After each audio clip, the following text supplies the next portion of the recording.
नमस्कार, मैं हूं मनीष मणि और आप देख रहे हैं दबंग इंडिया। भारत और चीन इन दोनों देशों की सेना के जवान डोकलाम पर एक दूसरे के आमने सामने पिछले कुछ दिनों से खड़े थे और कहा जा रहा था कि दोनों देशों के बीच स्थिति बेकाबू हो चुकी है। प्रधानमंत्री मोदी इस बात पर अड़े थे कि किसी भी कीमत पर चीन द्वारा बलपूर्वक सीमा का पुनर्निर्धारण नहीं होने दिया जाएगा।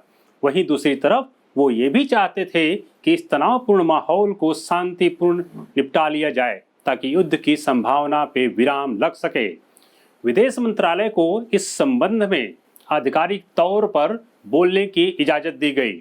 इस विवाद के दौरान भाजपा के नेताओं को भी धैर्य रखने के संदेश दिए गए और कुछ भी भड़काऊ बयानबाजी से पूर्ण विराम लगाने को कहा गया।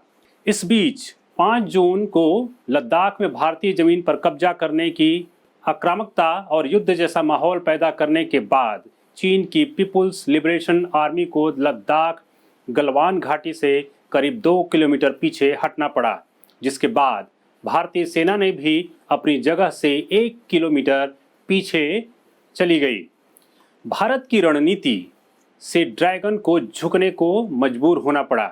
अंतर्राष्ट्रीय मामलों के जानकार कमर आगा ने मीडिया में दिए गए अपने बयानों में बताया कि चीन के अपने कदम वापस खींचने के पीछे कुछ प्रमुख वजहें हैं। उन्होंने कहा कि पहली वजह भारतीय सेना की जोरदार जवाबी तैयारी रही। लद्दाख में पिछले महीने की 5 तारीख को और फिर सिक्किम में 9 तारीख को चीनी और भारतीय सैनिकों के बीच हिंसक झड़प हुई। सिक्किम का विवाद तो नहीं बढ़ा, लेकिन लद्दाख में गलवान और प्योंगयांग शो लेक के पास LAC पर चीन ने आक्रामकता दिखाई और दबाव की रणनीति के तहत अपने सैनिक बढ़ाने शुरू कर दिए। चीन ने LAC पर 5000 सैनिक भेजे।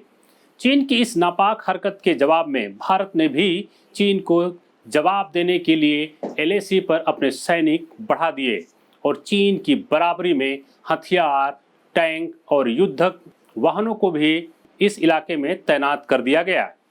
चीन की हमेशा से आदत रही है कि अगर कोई देश नरमी से आता है तो वह उस पर दबाव बढ़ाने लगता है, लेकिन अगर सामने वाला देश सख्त रवैया अपनाता है तो वह पीछे हटने लगता है। चीन कई दशकों से जो भारत के साथ कर रहा है वही वह वियतनाम, ताइवान, जापान जैसे अन्य पड़ोसी देशों के साथ भी कर रहा है। चीन के पीछे हटने की एक वजह उसका आंतरिक संकट भी बताया जा रहा है। कोरोना वायरस संकट की वजह से दुनिया की फैक्ट्री कहे जाने वाले चीन से निर्यात कम हो गया है। चीन की अर्थव्यवस्था भीषण मंदी के दौर से गुजर रही है। वहां नागरिकों में बेरोजगारी और असंतोष बढ़ रहा है और इस असंतोष को दबाने के लिए चीन राष्ट्रवाद का खेल खेल रहा है। अमेरिका भी साउथ चाइना सी में चीन को कमजोर करने के लिए ताइवान का पूरा सहयोग करने के लिए तैयार बैठा है।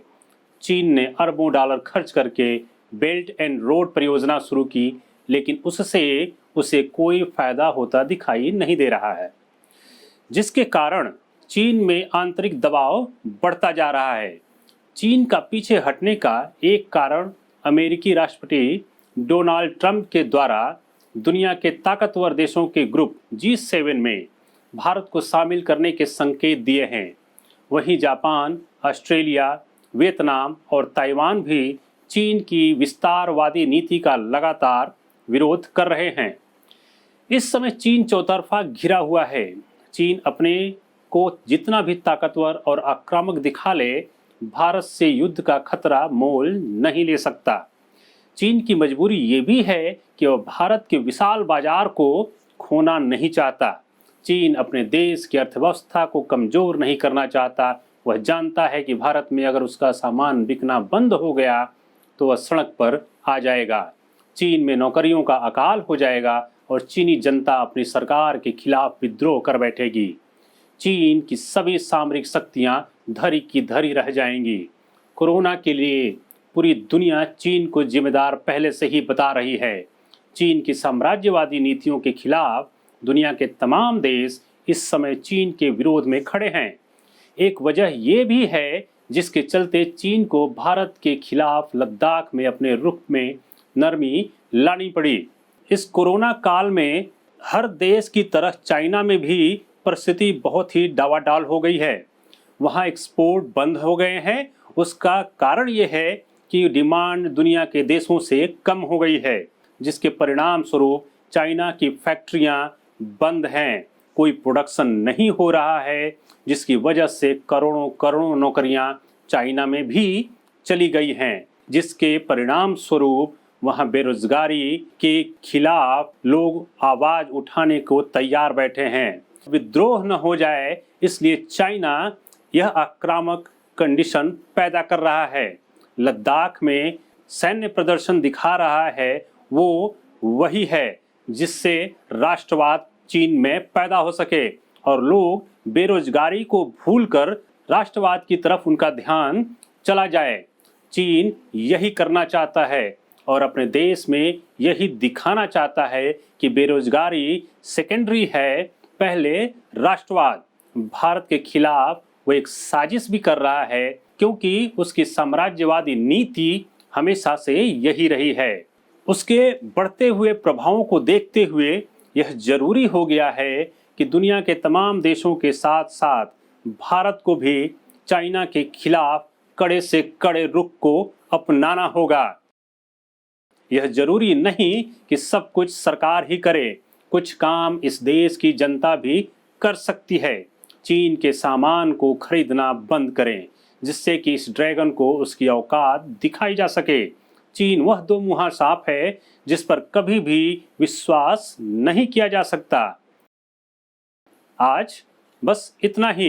अगर आपने हमारे YouTube चैनल को अभी तक सब्सक्राइब नहीं किया तो सब्सक्राइब जरूर कर लें, और इस वीडियो को आप Facebook पर देख रहे हैं तो लाइक और शेयर करना न भूलें। अपने बहुमूल्य विचार हमें कमेंट बॉक्स में ज़रूर बताएं। धन्यवाद।